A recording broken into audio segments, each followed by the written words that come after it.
First इयरमधलं माझं first injection देताना मी खूपच घाबरलेले, पण स्वतःला बोलले तू एक नर्स आहेस आणि तुझ्याकडे कॉन्फिडन्स असलाच पाहिजे.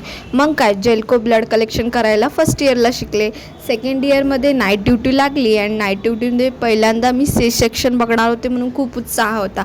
मदर नेचर किती श्रेष्ठ असते आणि एक न्यूबॉर्नला बॉर्न करण्यासाठी किती सारे एफर्ट्स असतात तेव्हा मला समजलं. हा माझा सर्वात स्पेशल मुमेंट होता जेव्हा मी फर्स्ट टाईम डिलिव्हर असिस्ट केला आणि डॉक्टरांसोबत. आणि 3.5 किलोचा बच्चू होता. तिला बघून असं वाटलं की नर्सिंगचं कौतुक झाल्यासारखं वाटलं.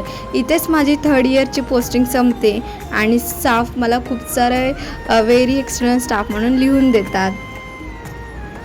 तू स्वप्न पाहत जाना, तू बस खुशीत राहना. तू स्वप्न पाहत जाना, तू बस खुशीत राहना.